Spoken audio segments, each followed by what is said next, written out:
Hey, good morning everyone. It's Tractorman 44 here. This morning you're in for a treat. I'm over at my much older brother's house. He's been kind enough to volunteer the use of his second generation home-built wood splitter for the splitting wood in the upcoming splitter wars. And in doing so, he also volunteered the use of one of his tractors that's much older than what my old tractors are. What we're going to be using, if he can get the magneto put back together and get it back to running and everything again, is going to be this 1937 Massey Harris Challenger. It's essentially a 260 cubic inch 4-cylinder. It would start on gasoline, then you would switch it over after you get up to temperature, switch over and operate on kerosene. And there's another unique feature about that I'll tell you in just a second.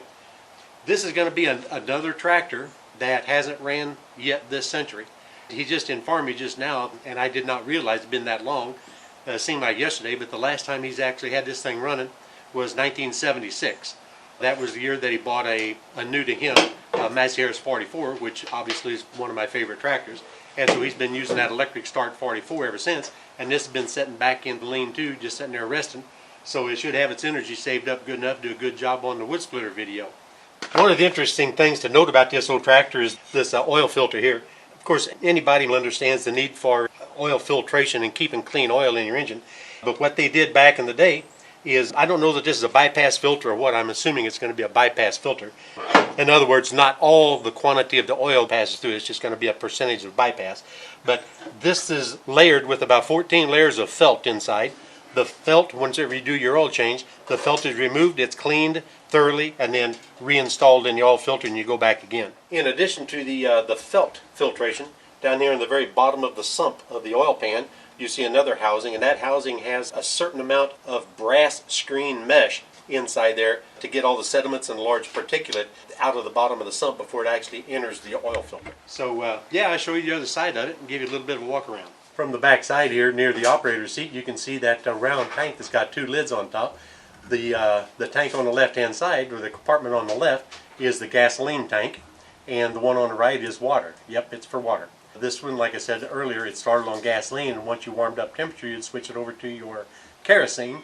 But then the water has a very important part to play too whenever you're in a heavy pull, like steady pulling all day long, you know, in the field with a plow.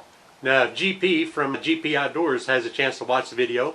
I think he's going to agree that this 1937 Massey Harris is just about fitted with as many creature comforts as that new Kubota LX 2610 of his. He'd have to agree with me. You can obviously see the new sediment bulb, but what I was going to show you about that water tank back there, that copper line out of that water tank comes over and pipes right up into the bottom of this right here. And there's a hand valve on the tank back in the back, and you can see that this will go ahead and inject right up here into the intake manifold. But when you're in a heavy pull, a steady all day long heavy pull, you can increase your horsepower by injecting water directly into the intake stream, which would mix with the atomized kerosene going into the intake of the engine and increase its horsepower dramatically. If you know anything about steam engines, you understand the rapid expansion of gases and how much pressure and how much power that steam is able to generate. And so that's really one cool thing. Back in the days, pre-synchronized and pre-hydrostatic, whenever you would need to shift gears, you'd push your clutch in, or in this case, you would have to pull your hand clutch in. You'd have to wait for everything to quit rotating before you selected another gear. And so what they did on this particular one is they, whenever you engage the hand lever or disengage the clutch, it actually has a lever that would apply pressures via a shoe right to the belt pulley that will allow it to initiate the stopping of the internal rotation of your gears and make you be able to select a new gear much quicker than having to wait for it to slow down and stop. Take a look at those pipes sticking so far up high. These things generate such a tremendous amount of noise that you want to get that noise away from your ears as far as possible. And a sharp pipe is the reason my much older brother wears hearing aids to this day. That's what we strongly suspect, because he really likes to hear them engines run. If you notice your steering tower here, fully exposed out in front of your radiator, this is what's referred to as an unstyled tractor. Back in the late 30s is when they started styling and encompassing everything with sheet metal, give them a streamlined look and make them look so much neater. But, you know, in retrospect, a lot of us guys seem to have a tendency to believe that these are a lot neater looking. Definitely easier to work on because you don't have to take any metal off to get your front end components. So at any rate, that's a quick overview of the old 1937 Massey Harris that we're planning on using on the wood splitter. Right now he's in the process of fabricating a new crank handle. It seems to have somehow or another kind of grown a set of legs and walked away. So as soon as he gets that, he's going to be able to turn the motor over, get it in time, install the magneto, and then go about the business of getting it to fire up for the first time. Well, hey, I came back over to my much older brother's house, because he's ready to try to get the old thing going. If we get lucky, we're going to get her to fire up, hopefully make it run smooth as can be. For those of you that haven't been inside a magneto, and I'm very limited in my experience on them, I've worked on it more this morning than I have in my life, actually. But my much older brother is much more in tune to them than I am. But at any rate, this is pretty much the guts of a magneto. You've got your coil up here that generates a spark whenever the armature rotated right here. Whenever that armature has that iron core that passes, it'll induce a voltage in that coil, which will result in a spark, which of course goes through your, all the normal stuff with a condenser and a set of points and everything, and then go ahead and fire your spark plugs. A very rudimentary description, not entirely correct at all, but at least you get to see the guts of an old American Bosch magneto. And we're getting ready to put that on there and try to fire this thing up. When I was over here the other day, I told y'all that his factory crank had kind of grew a set of legs and walked off. So he went ahead and took a piece of steel shaft and made him his own crank. That's going to slide in here, and there's a little T on the end of the crankshaft that's spring loaded that you actually push in and engage on harmonic balancer, and that spring will push the crank backwards once it fires to keep from hanging the crank in there and breaking your arm or whatever. So even though this does not have the rounded off notches like you're used to seeing, those are actually on the front of the engine and that spring loaded extension that the crank plugs into. We've already gone through the routine of getting number one cylinder to top dead center on the compression stroke, and we've actually set the timing where it needs to be to have the magneto installed with the points beginning to open, pointing towards piston number one. So once he finishes installing that mag, we'll slip those old spark plugs back in, and we're going to flip the crank a time or two and see if we have any sparks. The trick is getting the spark there at the right time. Part of the problem we're having with the timing sequence is the fact that this magneto is not the one that came originally with the tractor. This one here is an automatic advance magneto internally, and not the old style that you had an actual lever that you had to manually advance the magneto in order to get it started. He has the original magneto that came on the tractor. He's got it at a magneto repair shop, but it's not scheduled to get back until sometime late October. So we're having to make this one here function, and that's where our issue is, because everything isn't just exactly the same on this particular magneto as far as setup as compared to the one that came with it from the factory. Now let me tell you, you don't just run down to O'Reilly or your local Napa and buy a set of spark plugs for a 1937 Massey Harris. You have to make sure that you take care of and service and use what you got, and if you need some, well, you have to figure out how to find some. I don't know if you can see this. That's got a little clip that actually inserts right over top of a little crack on the spark plugs. And these old plug wires, man, they're from 1937, and they are a little bit worse for the wear.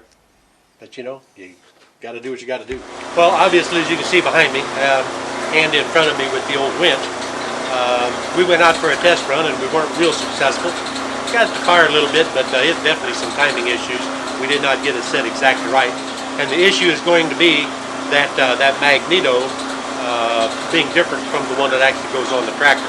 But we may not get it running for wood splitter wars, but we're going to give it a shot, and because we really want to use it. So at any rate, we're going to go ahead and keep pulling him backwards right back into the shop. Get back on the drawing board.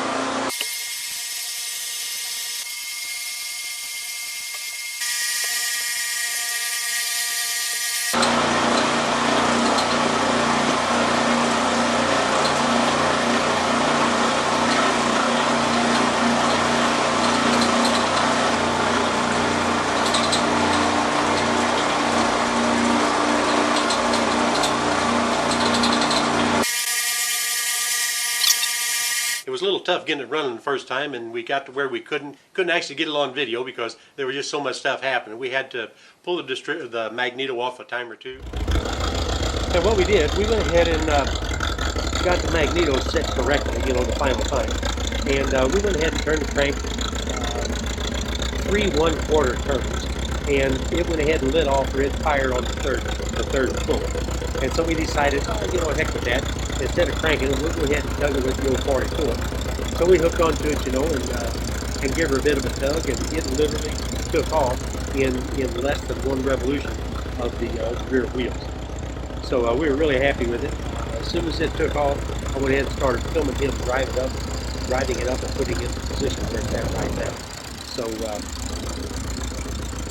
yeah, it really was kind of sad that I didn't get it on video for actually starting it because it's unique, this being the first time running in literally 44 years. Considering all that, it did not take that much of an effort. He had cleaned the gas tank prior to this, of course, and put a new sediment bowl on it and everything, you know, in the weeks prior, just getting ready to get her fired up. But what he's doing right now, you see he's got a screwdriver, and if you listen to that engine, he's causing that engine to miss. He's checking to make sure that every one of the spark plugs are firing. If you've got a miss and you short out a spark plug, and it'll not make a difference in the way the engine sounds if that cylinder is missing. So that's what he's doing, just making sure that every one of the cylinders is firing on every revolution like it's supposed to. So we decided to go ahead and take it for a little spin back in the woods, warm it up real good, you know, and everything, and then put it back in the shed, put the valve cover and all that on, you know, and look at it a little bit closer.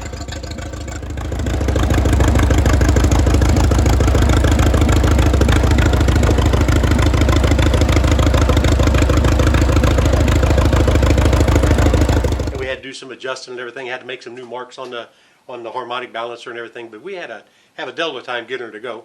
But you see the end result. It's not necessarily purring like a kitten, but it's more like a wildcat. But it's doing a real good job.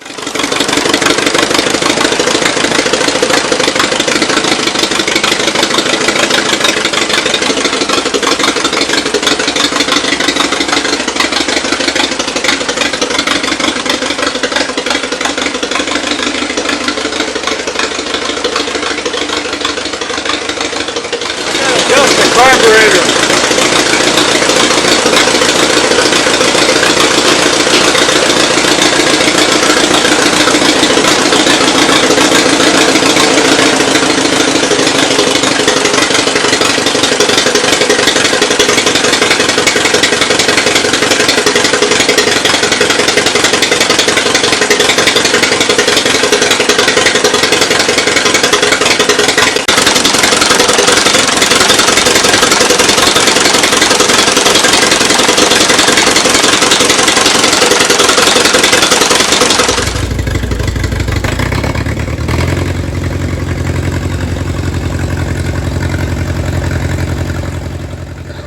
The reason these things last so long is this engine tops out at 1200 RPM. And that's wide open throttle, man. It sounds real good. The fact that it's running is really good. And there's a few oil leaks, you know, and a little gas drip here or there he's got to get taken care of. So we're real tickled to death, happy with it. He's going to work on his crank just a little bit and make the crank a little more smooth. One thing he did want to point out, he pulled up the old seat cushion, shook it out, and it's an old 120-pound wheat sack that the old man that this actually came from, he calls the old tractor Uncle Tom because the old man's name was Tom. But he had an old feed sack that's got to be 80 or 100 years old, I have no idea, all folded up and everything, and went to about 8, and that's the seat cushion on the tractor. Well, guess what? After all these years, that same seat cushion is still sitting on the old tractor. So that's kind of an anecdotal portion of the story. But at any rate, it turned out real nice, and sometime in November he's going to be getting the rebuilt magneto from a professional magneto rebuilder. And so he'll go ahead and slip that on, and then it will definitely fire up a whole lot easier. So at any rate, hey, you know what? This is Tractor Man 44, and I am out of here.